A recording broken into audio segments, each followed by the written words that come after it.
मेरे गांव में जब आजादी नहीं आई थी तो प्रभात फेरी निकलती थी।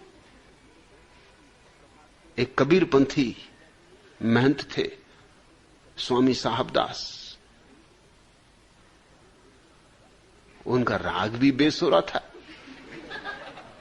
सकल सूरत भी बेहूदी थी, और सिर घुटा रखते थे उसके ऊपर से।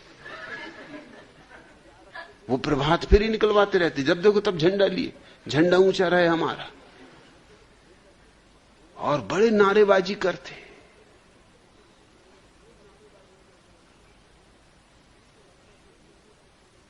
पुराने ऋषि मुनियों के हिसाब से उनने भी एक रखेल रख छोड़ी थी। अब उनको रखेल कोई ढंग की स्त्री तो मिल नहीं सकती थी, खुद भी आदमी ढंग के नहीं थे। एक तो कबीरपंथी महंत,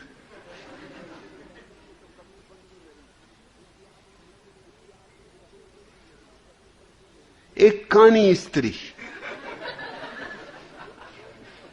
जिसको सिवाय कोई महंत के और पसंद हो भी करता भी नहीं। अब महंत भी मुश्किल में थे कि जैसी भी है कानी कूतरी ठीक है, मतलब स्त्री और दूसरी कोई मिलती भी उनको कहां, कम से कम स्त्री तो है। मगर वो कानी थी भी मुंहफट, उल्ट सीधे बोलने वाली। मैं उनके बगीचे में घुस के उनके अमरूद वगैरह तोड़ा करता था, स्वयं उनके अमरूद के झाड़ों पर बैठा कभी कभी उनकी लीला देखता रहता था। उन्होंने मुझे एक दिन पकड़ लिया अमरूद तोड़ते हुए, मुझे पकड़ के ले चले पिता के पास। मैंने कहा देखो मैं भी आपको कह देता हूं कि फिर मैं भी आपकी लीला की सब बात कह दूंगा। कौन सी लीला? उन्होंने कहा, मैंने कहा वो जो कानी बाई के साथ लीला चलती। अरे उन्होंने कहा बेटा अमरूद तेरे हैं, तू कहां?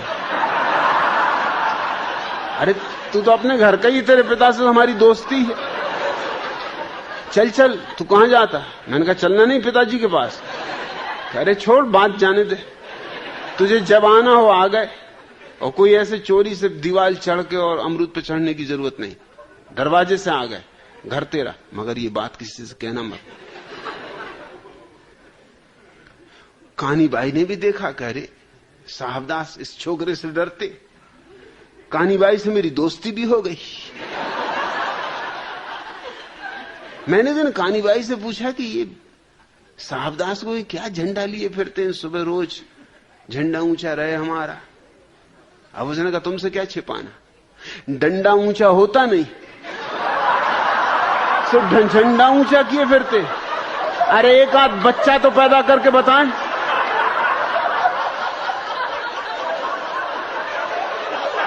अब स्त्रियों को तो राज सब पता ही है।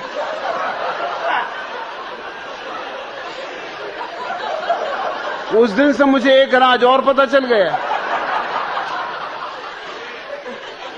तब से तो उनके घर में जो भैंस थी उसकी खीर भी मुझे मिलने लगी। मैंने उनसे कहा कानी बाई ने मुझे बता दिया कि आप क्यों झंडा लिए फिरते। क्या क्या बताया उसने? तो उसने कहा कि डंडा ऊंचा नहीं होता। सब क्या करेंगे, झंडे ऊंचा लिए फिर रहे हैं प्रभात फेरी, और करते रहो प्रभात फेरी।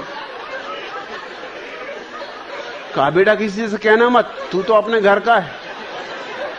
अरे ये औरत बहुत दुष्ट है, कहां इस दुष्ट के चक्कर में पड़ गया।